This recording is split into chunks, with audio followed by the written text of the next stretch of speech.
Do you advise every doctor that has a patient with joint pain that they should first, before surgery, get your low-dose radiation? Well, I think that is something that should be discussed. The analogy here is that if you have a smoldering fire in the joint, the radiation will put that out to help with that pain relief as a part of that toolbox, potentially delaying or hopefully avoiding surgery altogether. Is this really safe overall? In Europe, they have yet to report even one case of cancer that occurred as a result of low-dose radiation. Once they get the radiation, do they feel heat over the joint or soreness? The patients who I've treated, I haven't even seen a skin reaction. They'll lie down on a comfortable couch. We'll have trained therapists to just position them. The treatment maybe takes 5 to 10 minutes at most, and then they walk out and go about their business. I think this has been used for osteoarthritis, for other inflammatory conditions, but it does not interfere with other therapies. In fact, it is, complementary. So, what I would tell people is continue everything that you normally do, but you may find. Welcome to Health Frontiers, where we explore the uncharted territories of well-being. I am Dr. Robert Lahita, also known as Dr. Bob. With over 50 years in rheumatology and immunology and 17 years as the chair of medicine at 3 major medical centers, my mission is to simplify complex medical issues for you. Join me as we uncover the latest breakthroughs in health, answer your pressing questions, and discuss nutrition and holistic living. This podcast is all about empowering you with the knowledge and tools to manage your health effectively. Let's embark on this transformative journey together.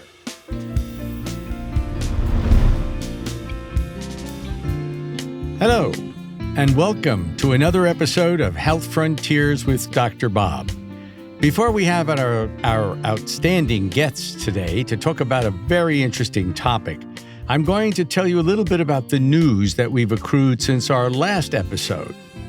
There are a number of reports that are quite exciting and which patients should know about.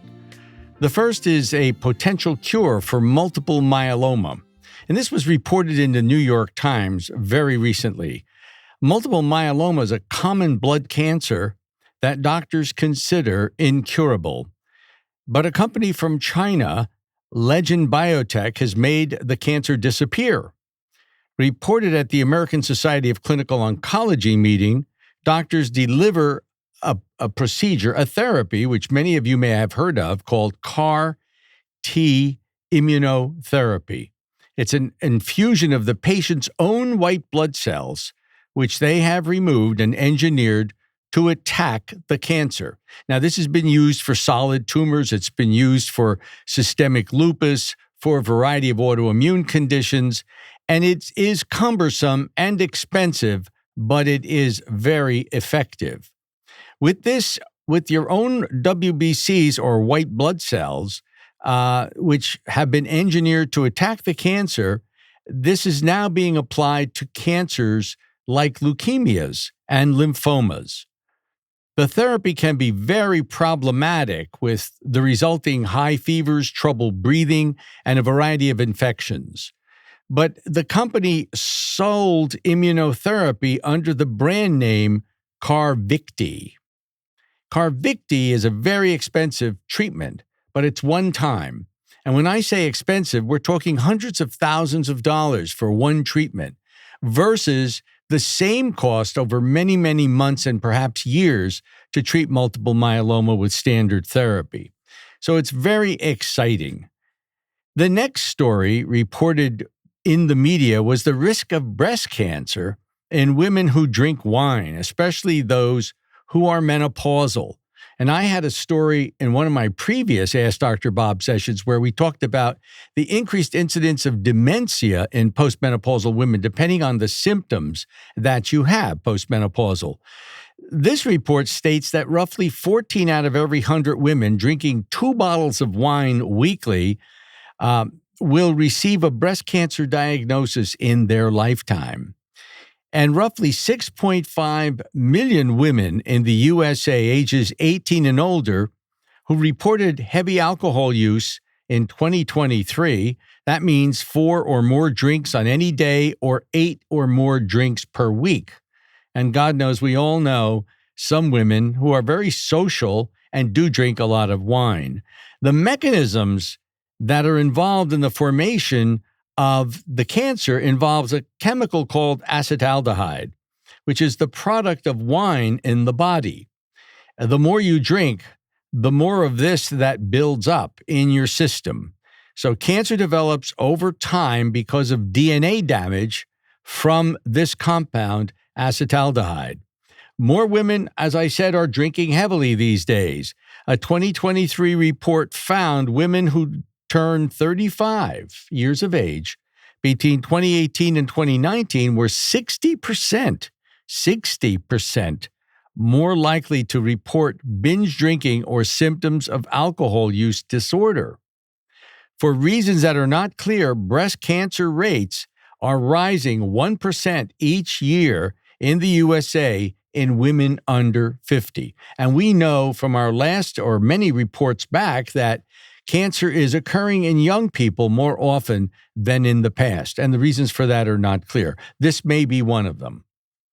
Another study involves that long-necked furry animal called a llama. And we happen to be in a studio called Sky Llamas right now, which is named after a llama. The llama's blood could be called a secret weapon against COVID-19. Researchers in Belgium found that special particles in llama blood could help to provide new treatments for virus infections. And why is that? Well, they went after the piece of the virus called the spike protein, or the S2 unit, which helps the virus infect cells and mutates very readily. Llamas produce antibodies that are much smaller than the ones we find in human beings. Now, just to explain, antibodies are little proteins in your blood that are there to protect you, and they attach to things like viruses, bacteria, and in some cases where there's autoimmunity, these antibodies attach to proteins that belong to you, like heart valves or like muscle. But here, these small antibodies from the llama can squeeze into hard-to-reach spots on the COVID-19 virus. When this little llama antibody fixes itself on the COVID-19 virus, the S2 protein specifically, which is basically a spike protein, it prevents it from changing shape and from further infecting human cells. When the antibody was looked at, it was stable and essential across variants of the virus protein. While most of the COVID-infected people are in the rearview mirror right now, it is still dangerous for those with immune deficiencies, cancer-treated people, and other lesser-known genetic defects which may not be apparent until you get infected. Last year, believe it or not, there were 47,000 COVID-related deaths in the USA, and 200 of the people that died were children. So it's still a serious matter, even though most of us take it for granted now and say, oh, it's a non-lethal variant and we can get along with it. It feels like a mild cold. But believe me, those of you who get very, very sick and wind up in the hospital or perhaps even in intensive care, these variants can be as deadly as the original Delta variant at the beginning of the pandemic. If you believe monoclonal antibodies were the answer, which they were to some people, it is apparent that they become ineffective over time when the virus changes its shape and when it changes its character. Now, there's another study which is quite interesting, and that involves the shingles vaccine. God knows I have heard from so many people writing in about, should I or should I not get the shingles vaccine, or the first shot made me really sick, I don't think I'm going to get the second shot. Well, the first thing I would advise you, the first shot may have made you ill, but do get the second shot so you're going to be fully protected and the first shot wasn't in vain. But anyhow, this report says that a shingles vaccine can decrease the risk of dementia. And I quote again a New York Times article, which, and I quote, this is Pam Bellock who wrote the article, this study shows that some viral infections can have effects on the brain function years later, and that preventing them can prevent cognitive decline. The onset of dementia was 20% less in people who had the shingles vaccine. This study is from the journal Nature, a very prestigious scientific journal and also medical journal. People who had the shingles vaccine had a 20% less risk of dementia in the 7 years after having the vaccine versus those who did not get vaccinated. Further research is required to see if the effects last beyond 7 years. The research was only done in looking at the 7-year period after the shingles vaccine. Now, what is shingles? It stems from varicella zoster, better known as chickenpox, which can remain dormant in nerve cells for many decades. It's a nasty thing to get. When people age or become debilitated from other conditions, the virus reemerges and causes shingles, and that is horribly painful. And that's burning, tingling, painful blisters, and oftentimes numbness. It is a terrible condition, no question about it. In the United States, roughly 1/3 of people get shingles as they get older. So this study was based on a Zostavax vaccine, which is an older model of the vaccine, and it's somewhat outdated today. But scientists believe that the new Shingrix vaccine, which uses an inactivated portion of the virus, is much more effective in preventing dementia. So what are the mechanisms of this prevention? Well, the belief is that inflammation, and we've heard this before, is a bad thing for many chronic diseases like dementia. And vaccines against herpes zoster, which is this cause of shingles, might prevent inflammation in the brain. Another belief is that the vaccines rev up the immune system more broadly, and we've seen that after the vaccine. The vaccine, both from shingles and, in fact, the COVID vaccine. Women react more strongly to the vaccine than men and may experience greater protection than men from dementia. And this is really a very important thing because I see a lot of patients, as do many other doctors, who have been vaccinated and come down with more antibodies, rashes, hair loss, a variety of things that are the result of the vaccine. But this is not a reason to avoid the vaccine, particularly the shingles vaccine. And the reason is that these are transient side effects to the vaccine. And I would hate to say that you would get a case of shingles and be miserable for many weeks or even months.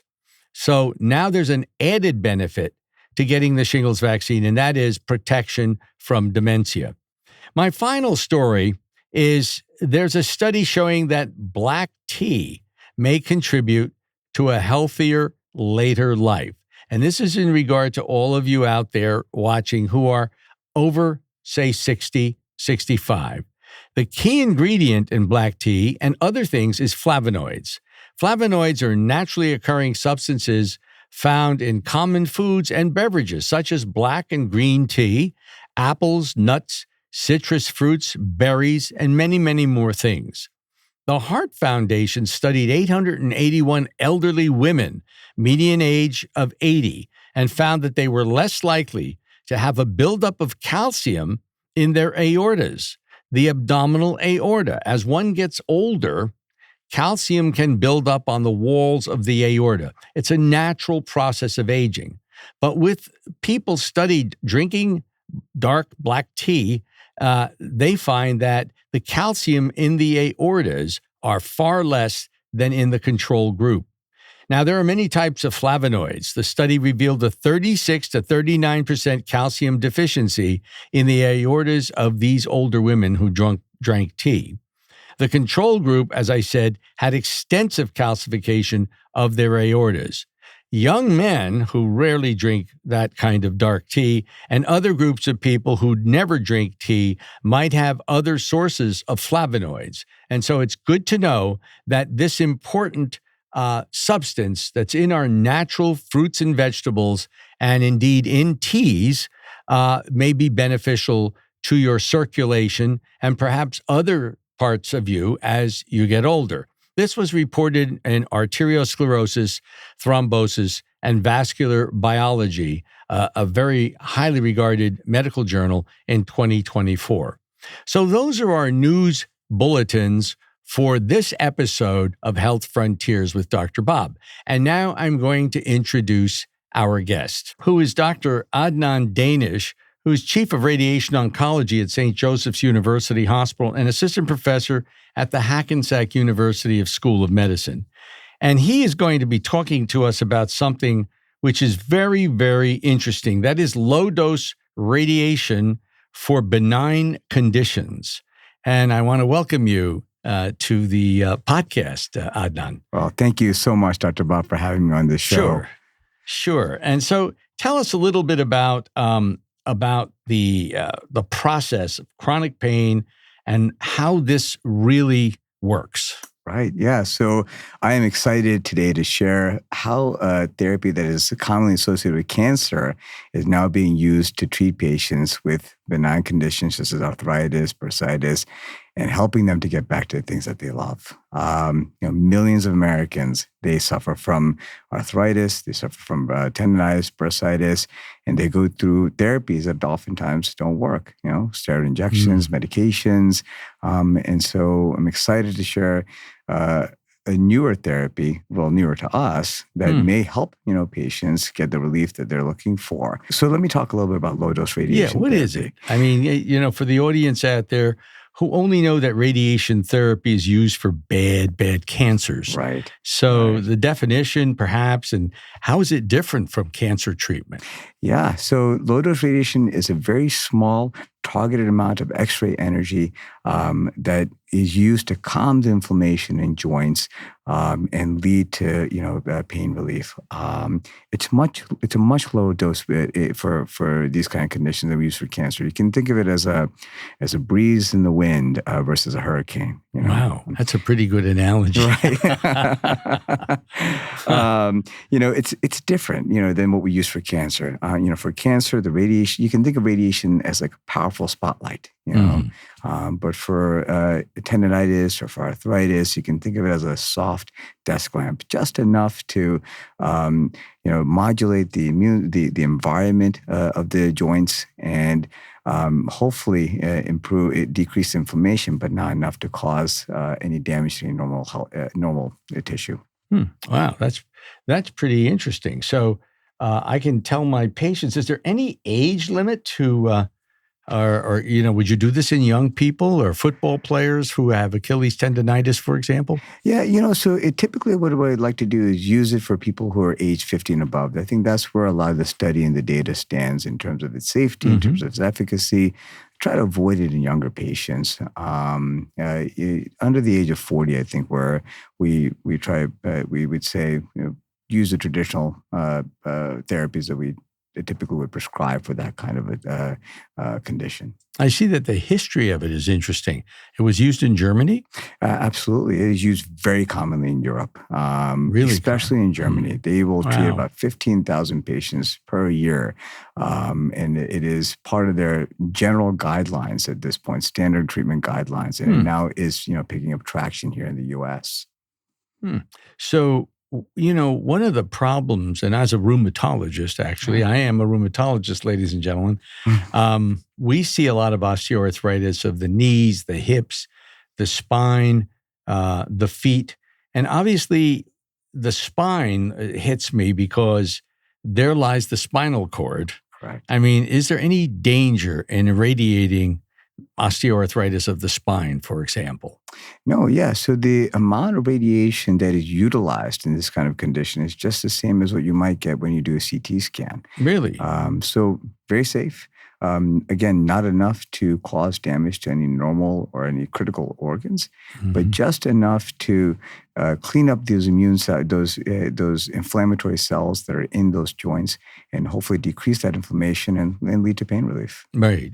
And I see tendonitis and plantar fasciitis, which is quite common, Absolutely. Particularly in athletes, golfers, tennis players, and Dupuytren's. Dupuytren's contracture. I happen to be doing an article on Dupuytren's right now for a magazine. Yeah. I have Dupuytren's, as do my kids. Okay. And so first of all, tell me about tendonitis and how useful it could be for somebody, and I know you're saying over 60, but what if I'm a professional tennis player and I'm 40 years old?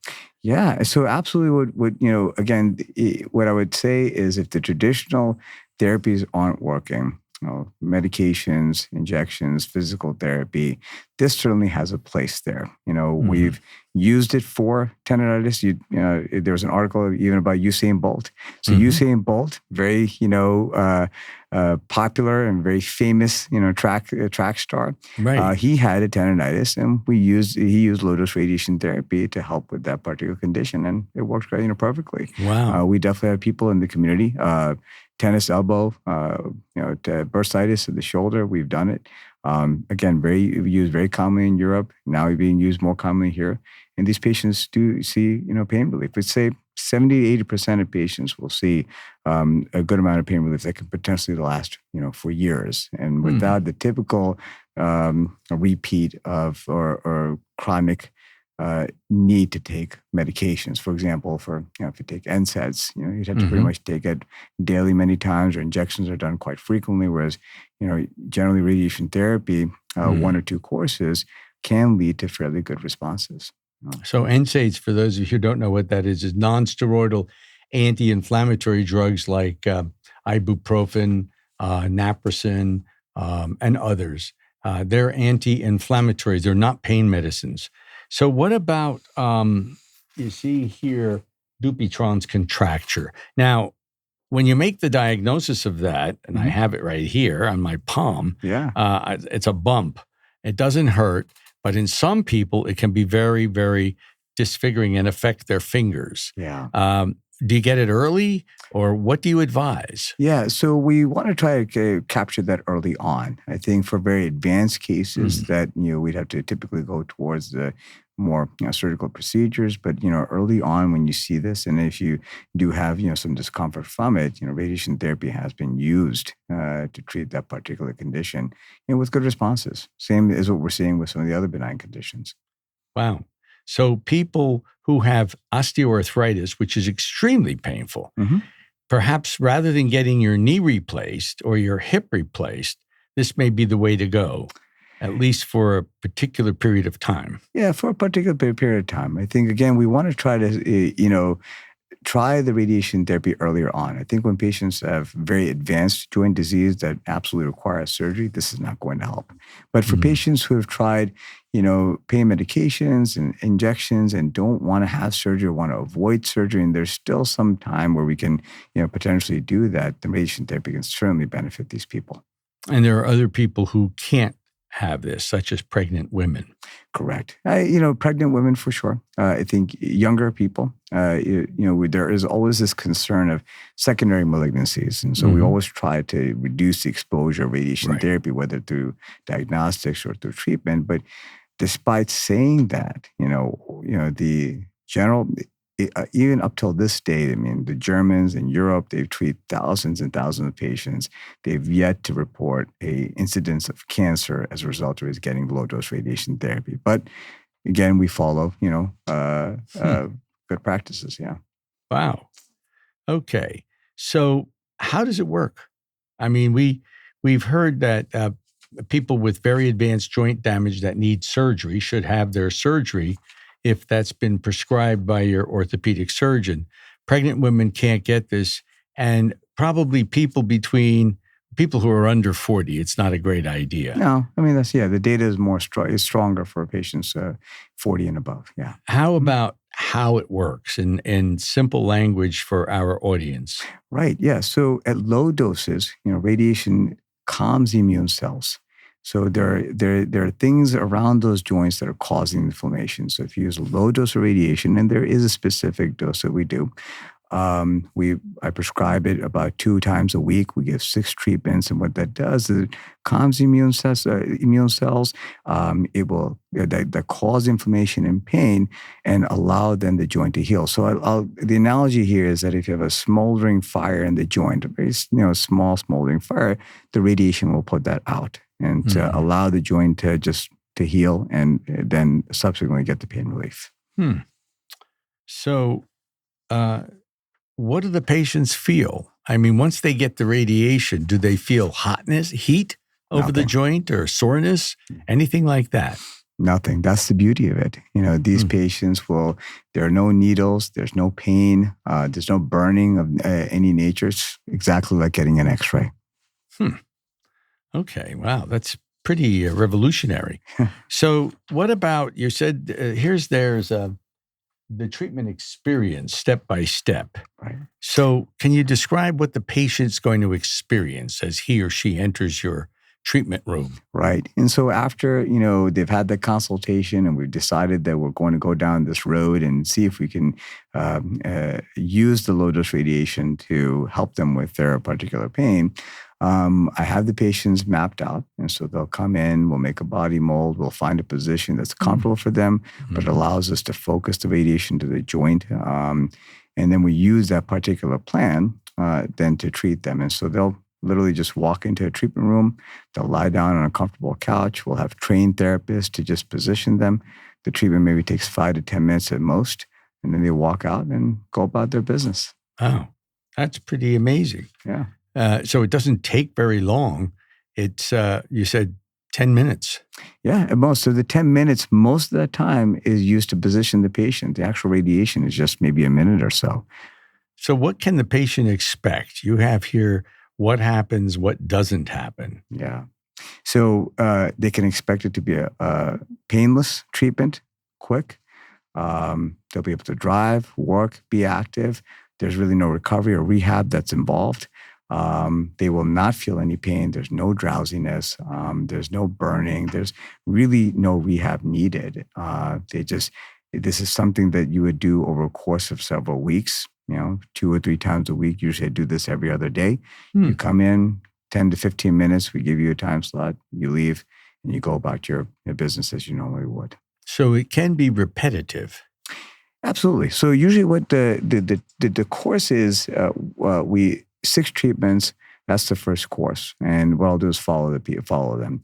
Usually what I've noticed is that a few weeks after the course is completed, they'll feel some relief. And by about 2 months, they'll feel a dramatic relief. And, most will feel that. I would say about maybe 50 or 60% of patients will not have complete relief or they'll have partial relief. And in those cases, we can safely repeat the same course. Oftentimes what I'll do is that if, someone didn't have a great relief the first time, I'll increase the dose slightly, but still remain within the range of what's indicated as low dose radiation and give them a second course. We do find that by, after 2 courses, 70 to 80% of people have significant relief from the pain that they're experiencing.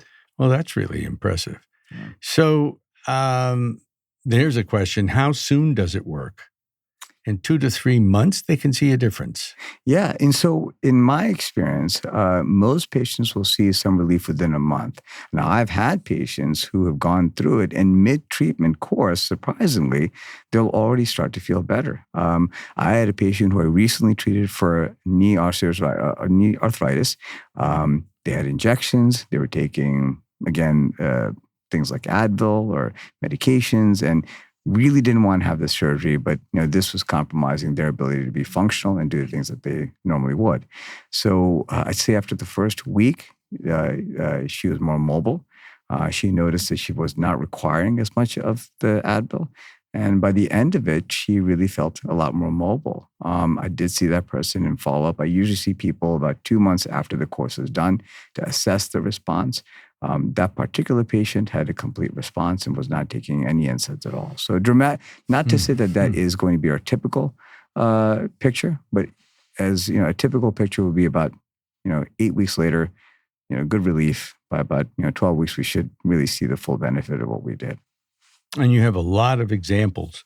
Recent lady with severe knee osteoarthritis who couldn't even go up stairs. Right. That was the one we were talking about. Yeah. And then she all of a sudden is much better. Absolutely.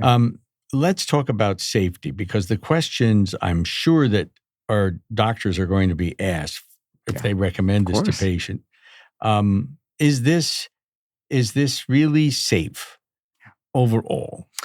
Overall, very safe. Very safe, very effective. Again, as we discussed earlier, the amount of radiation that we apply is the same as what you do for a CAT scan, for a diagnostic CAT scan.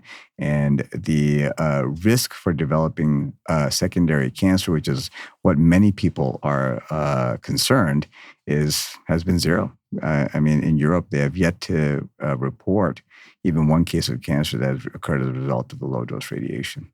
Right. So you dispel the cancer risk myth, Right. saying that there have been over 15,000 patients a year in Germany, for example, Yeah. and other parts of Europe that have had this therapy, Yeah. and that the side effects basically don't exist, except for some little redness over the area. Yeah. Yeah. And that's 15,000 per year. I mean, they've been doing it for, a century. And now, here in the States, we've started to, use that same therapy and noticing the same thing. I mean, the patients who I've treated, I haven't even seen a skin reaction. If there is minor redness, it goes away, completely. And that's the only thing that we've seen, if anything. Have there ever been cases where the pain worsens after this treatment? So pain in these situations are multifactorial. Right. Yeah. There's so much that's involved, in that pain. And so I haven't seen that the pain has worsened, but the pain can worsen. I mean, again, there's a percentage of patients who don't respond, or if Right. they come in with advanced joint, disease, this isn't going to work. Those are the people that do need to go and get surgery. Yeah. But if we're sort of midway, in general, it shouldn't get worse. It should either stay the same or get better. But, eventually, depending on, other factors, the joints are going to continue to, Right. go down that road. Do you advise every doctor that has a patient with joint pain or associated conditions like tendonitis, if you're over 60, that they should first, before surgery, get your low-dose radiation?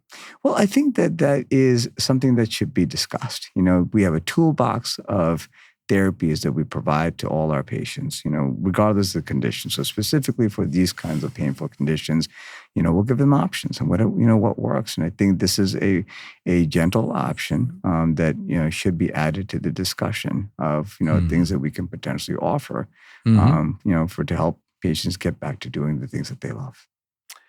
What about insurance coverage? These are things that you, the public, are going to ask about. And what about insurance and costs? Somebody had to pay out of pocket. Yeah. What would it cost?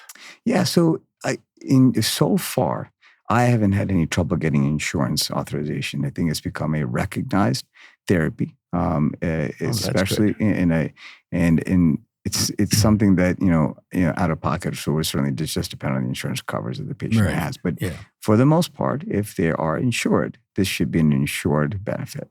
Absolutely. Well, that's good. And access, what about availability? I mean, I understand around the New York metropolitan area here where we are, it's probably easy. But what about if you're from Paducah, Kentucky? Is it worth flying out to get it done? I don't think that you'll need to fly it out. I mean, the thing is, I think most centers, it's not being done everywhere, but most centers are starting to do it and starting to offer it. And I think the best way to really find out if there's a center near you that can provide the service is just to give them a call. Most radiation therapy medicine or radiation oncology departments, are able to offer this. And really it'll come down to your insurance coverage and your ability to make it to the center. Yeah. Yeah, and not that I'm going to denigrate Paducah. I know nothing about Paducah, Kentucky, just so you all know. And so the frequently asked questions here, will it interfere with my other treatments? I guess physical therapy and other medications I'm taking. Yeah. If I'm on, particularly if I've got osteoarthritis or even other forms of arthritis, arthritis from gout. Okay. What about that? So I don't know that there's much data for, arthritis from gout. I think this has been used for osteoarthritis, for other inflammatory conditions, but it does not interfere with other therapies. In fact, it is, complementary. So, what I would tell people is continue everything that you normally do, but you may find that you don't need to do certain things that you did before radiation. For example, taking these medications on a daily basis or getting the steroid injections, as often as maybe you were getting.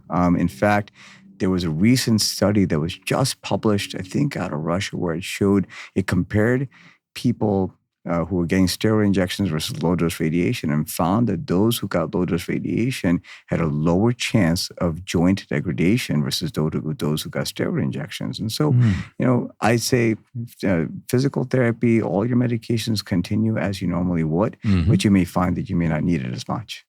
I'm sure people are going to ask a lot of questions about I do know that a lot of patients get hyaluronic acid injections in their knees, which, by the way, is not a drug. According to the FDA, it's a device and basically provides a cushion there, which is supposed to lessen the pain. Would you advise people to, in addition to getting their injection of hyaluronate, that they get low-dose radiation treatment? Yeah, I've done it. I've had patients who've had that particular injection and it works for a while, but they continue to have the pain as well because the problem is that there's still inflammation in the joint. And so until you start to decrease that inflammation, that pain is not going to subside. And so you could do it, again, synergistically. You put a little bit more, you do the injection, you add the cushion, but then you do the radiation therapy to dampen those immune cells that are causing inflammation. And, hopefully that would lead to the pain relief that they're looking for. Yeah. And what if it doesn't work for Joe Schmo who goes and has it done and it doesn't work? And how many treatments would you give Joe to find out that it truly doesn't work? Not after one exposure, I no doubt. Yeah. So typically, the maximum that I've seen the community do and myself is 3 courses. And so every 12 weeks, we'll assess the patient and we can assess the person and say, okay, did it work? Did it not work? Was there partial relief? And there are objective measures that we'll use in terms of surveys and, pre-treatment and post-treatment surveys that we take.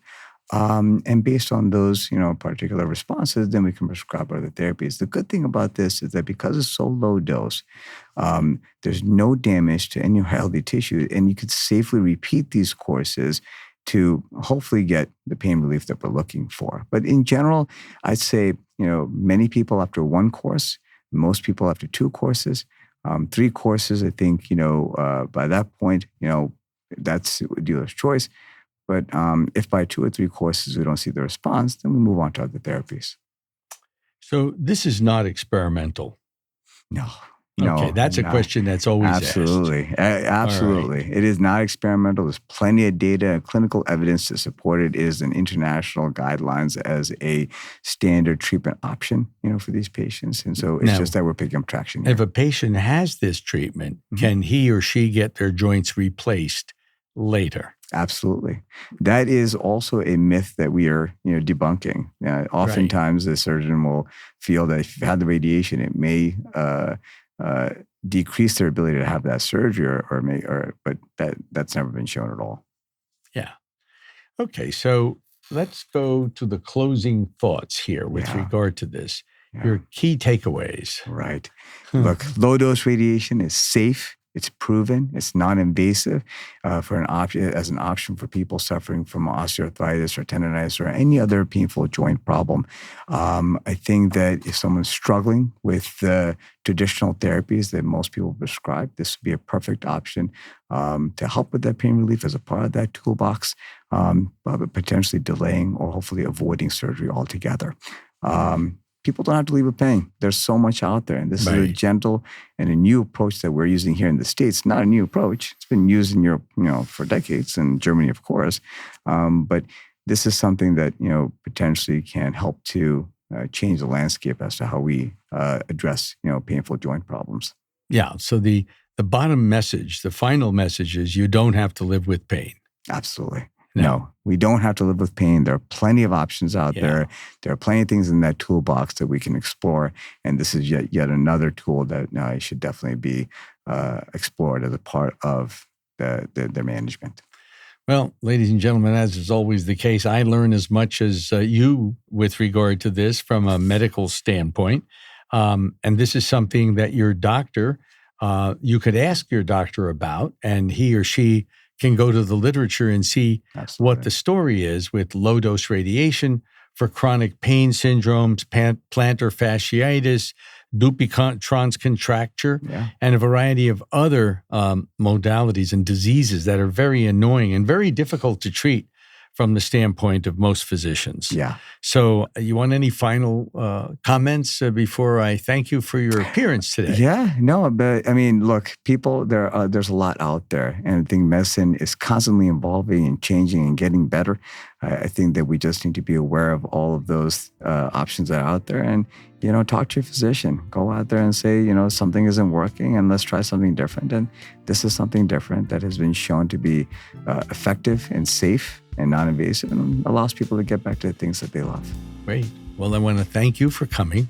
And I know it's taken a little bit out of your day, and I appreciate all the time and effort you put into explaining this for people and for professionals. I'm sure some professionals will probably be watching this and say, wow, this may be a new modality, a new way to go. Yeah, absolutely. Thank you, Dr. Bob. I really appreciate the time. And I appreciate the invitation to be here to discuss this. And thank you so much. Well, this is an exciting topic. And Adnan, we're very happy to have you here today. And we hope to see you again with another podcast and another discussion like this.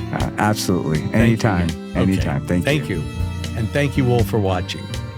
Thank you for joining us on Health Frontiers.